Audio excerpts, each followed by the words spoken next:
Entrevista Meridiana. Entrevista Meridiana. Ya estamos de vuelta con este su Meridiano BTV y le damos la bienvenida de inmediato al abogado Chanel Liranzo, abogado constitucionalista y penal, con quien vamos a tratar el caso del momento, que es el caso de la tragedia del Jet Set. Bienvenido, Chanel, qué bueno tenerte aquí con nosotros. Gracias nuevamente por la invitación a este espacio y encantado siempre de tratar los temas principales de la actualidad jurídica aquí en este espacio. Doctor, ¿cuál sería la condena en este caso de una acusación de homicidio involuntario? Mira, la sanción para el homicidio involuntario es una sanción que va de 6 meses a 2 años, no más. Esa es la sanción que dispone nuestro Código Penal independientemente, y es algo que hay que aclararle a la ciudadanía, de que se trate de una persona o que se trate de 100. Nosotros no tenemos un sistema que acumule penas y tampoco sería eso posible porque estamos hablando de un solo hecho generador. Este caso tiene, conforme la teoría del Ministerio Público en su solicitud de medida de coerción, una sanción posible solamente de hasta 2 años. Ay, Dios mío.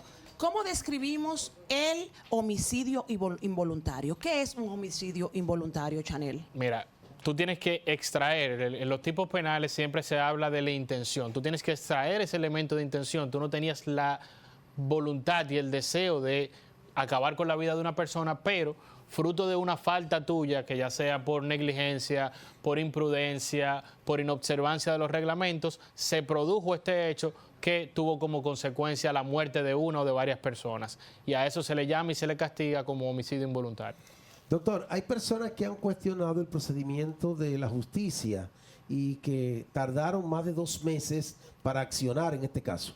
Mira, nosotros lo hablábamos aquí en este espacio, es importante darle seguimiento y continuidad a los comentarios que nosotros aquí hicimos, y era explicando que el Ministerio Público lo que estaba actuando era de forma inteligente, porque inmediatamente tú solicitas una medida de coerción, pones en conocimiento a la parte de que inician los plazos a correr en tu contra, inicia el plazo de duración máxima del proceso, inicia el plazo formalmente de investigación, porque ahora se abre un espacio de investigación, y tú tienes entonces toda la presión de concluir cuando, y creo que lo hizo prudentemente el Ministerio Público, había que esperar un informe técnico que detallara las razones por las cuales se produjo este lamentable accidente. Entonces, en esa circunstancia, creo que hasta ese momento el Ministerio Público actuó dentro del marco de la prudencia y de realizar una labor adecuada con lo que se veía enfrentar. Si actuaba de golpe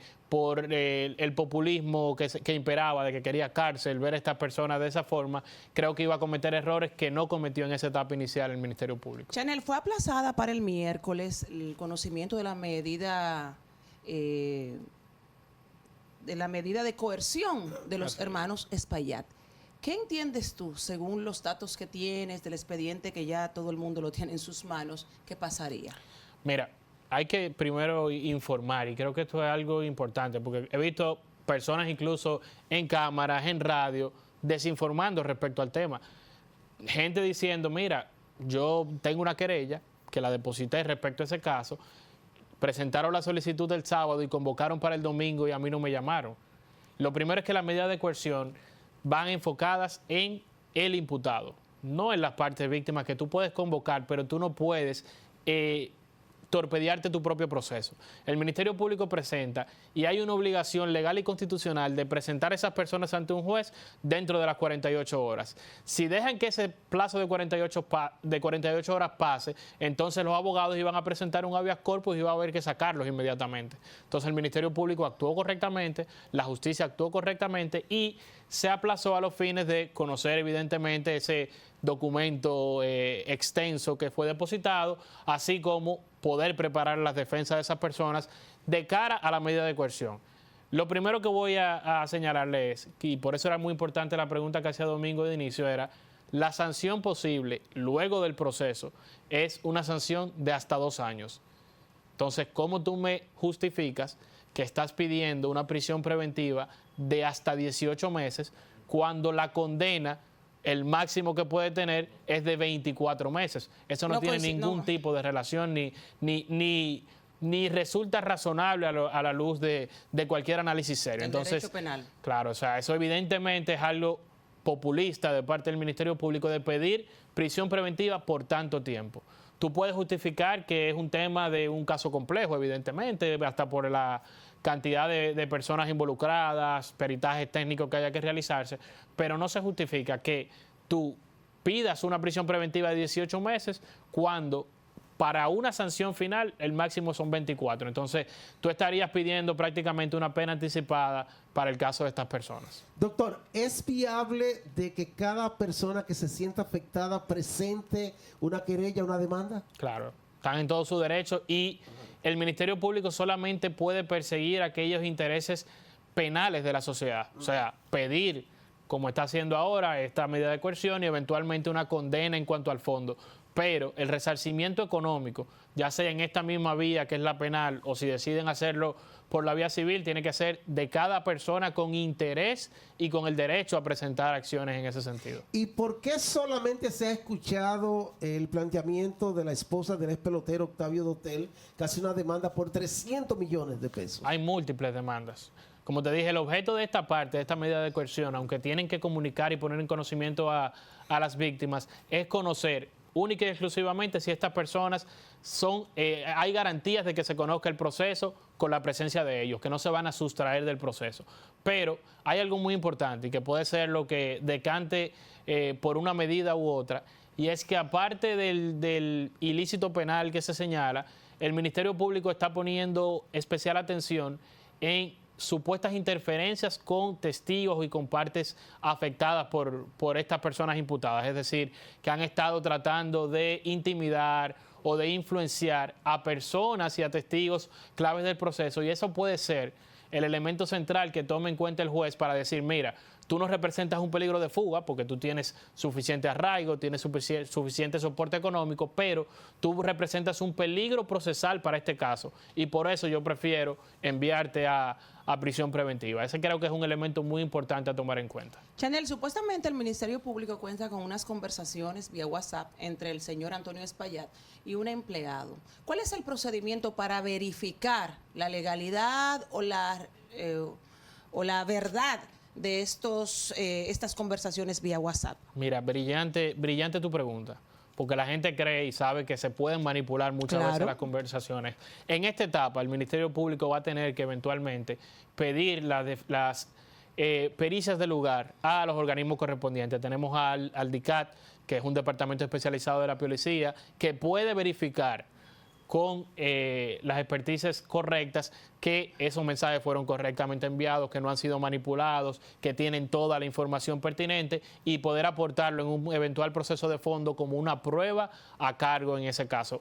Lo digo a cargo porque eso demostraría en principio que se tenía un conocimiento de ese peligro latente que existía respecto a la estructura. Sí. Doctor, ha aparecido en el escenario un ex empleado del Jet donde él dice que había advertido, ¿no?, la situación de deterioro. ¿Esto por qué ha tomado tanto interés en la gente, esta denuncia de ese personaje? Eso es muy importante porque para poder establecer el ilícito que hablábamos de inicio, el homicidio involuntario, tú tienes que retener en la persona imputada una falta. Entonces, esa falta tú tienes que tener conocimiento de ella, no es algo que sea completamente fortuito, un evento de causas externas, sino que se podría de alguna forma demostrar que evidentemente, como parece, habían unas fallas en el edificio y que esa persona tenía conocimiento y decidió no actuar respecto a esas fallas que eventualmente provocaron el colapso del techo del jet set. Chanel, el Estado tiene cierto grado de responsabilidad, puesto que está supuesto a supervisar este tipo de establecimientos, lo cual supuestamente no se hizo, aunque esta mañana escuché que aparentemente sí. ¿Cuál es el rol del Estado en esta situación, en este caso? Yo creo que eso es vital.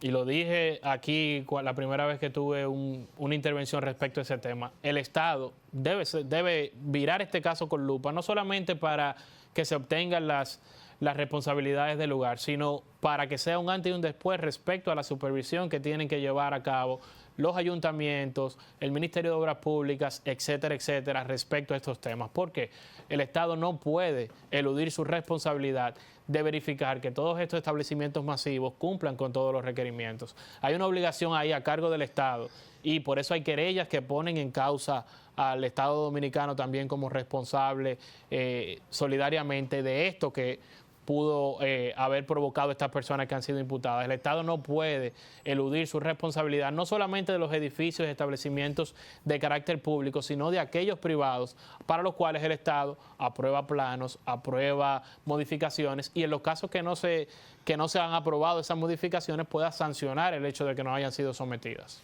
Doctor, en caso de que la condena no sea lo satisfactoria para las personas afectadas, ¿qué recursos aparecen? Mira, en lo penal yo creo que nadie va a quedar satisfecho aún con el máximo de la pena, porque la gente cree que esto va a ser algo de una cadena perpetua ni nada por el estilo. O sea, ya les comenté que el máximo es una pena de hasta 2 años, que puede ser incluso y que no es 2 años por cada víctima, por sí, cada persona que murió. Por el hecho. Y que puede ser, como sucede usualmente cuando son personas que están siendo condenadas penalmente por primera vez, se lo puede suspender, se puede dictar que sea cumplido en casa, miles de formas. Ahora, en cuanto al económico, que creo que es el factor principal, van a tener que fijarse las responsabilidades. Y ahí tenemos los casos de gente que va a tener o va a recibir una indemnización de 1 y otra que la va a recibir de 10, porque hay valores diferentes, hay casos que se prueban de forma diferente y eso no significa que el caso quede ahí. Tú puedes eventualmente una decisión que te disponga una indemnización, puedes apelarla y, como les señalaba, esta es la parte penal. También las partes pueden perseguir solamente civilmente, si entienden que no hay responsabilidad penal, solamente perseguir el pago de una indemnización por los daños que fue provocado por ese hecho. Wow, pero tú estás diciendo que hay personas que podrían darle 1 millón y otras 10 millones. ¿Cómo determinan eso? ¿Por qué se focaliza tanto en lo económico y no en aspecto humano o moral?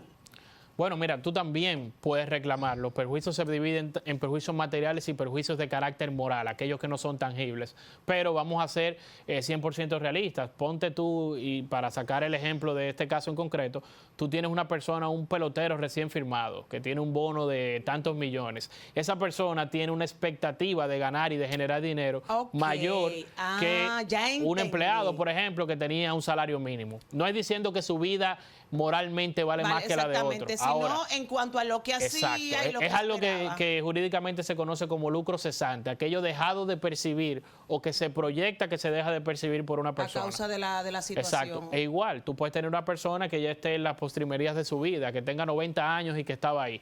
No es que su vida vale menos moralmente, pero tiene una etapa productiva menor que alguien de 25 años que estaba en pleno apogeo, que tenía negocios que dependían directamente de él, etcétera, etcétera. Y también respecto a las personas que le suceden a alguien. Puedes tener una persona que no tenía hijos, no tenía descendencia y ese genera un perjuicio en general menor que una persona que haya sido el proveedor de su casa, que tenía hijos, nietos que vivían de él, etcétera, etcétera.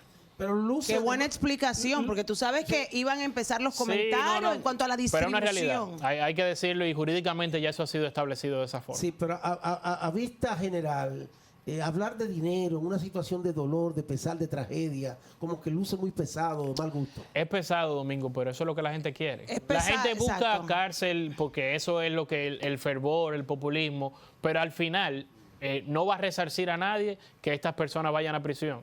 Lo que lo va a resarcir es que tengan una indemnización justa respecto al perjuicio que han recibido. E incluso podemos ver en las redes sociales una madre, otro familiar que decía que no le interesaba el dinero, que lo que quería era la justicia. Pero también están esos niños que quedaron huérfanos y que la persona que en este momento está cuidando de ellos, hay una en cuestión que es hija de una venezolana, que la empleada fue la que se quedó con la niña. El padre, el abuelo de la niña es una persona muy mayor que vive en Venezuela y la joven está cuidando de la niña y no tiene ningún tipo de recursos para atender a la niña y las amistades la han estado apoyando. O sea, Sí, es que entonces tú van a puedes haber tener muchos casos de familiares el que sí es reclamo moral, obligatorio, el deseo de importante. justicia, pero hay que ser conscientes también de que hay un vacío económico que ha quedado ahí latente y que es importante también cubrir. Y los gastos de las personas que estaban internas en clínicas y hospitales, porque hace poco, la semana pasada, salía una joven de cuidados intensivos de 2 meses que tenía ya ingresada en un centro También, hospitalario. mira, eso lo comentábamos con Domingo en la otra participación, y es que no es solamente las personas fallecidas. Estos heridos también tienen derecho a presentar acciones en justicia y demás, e incluso personas que se puedan sentir menos afectadas, porque también puede haber El daño un psicológico daño, de por vida. exacto, emocional respecto a personas que hayan salido y que ahora puedan demostrar de alguna forma que han sido perjudicadas por ese hecho. Doctor, muchísimas gracias por su compañía aquí en El Meridiano. Siempre interesante su participación. Encantado y esperando que la audiencia haya tomado un poco de conocimiento respecto a este importante caso. Estoy segura que sí, porque tú das unas explicaciones muy claras y precisas. Usted no se mueva porque en breve viene Rafael Padilla con todo lo que está aconteciendo en el mundo del espectáculo. Esto es Su Meridiano BTV. Entrevista Meridiana. Entrevista Meridiana.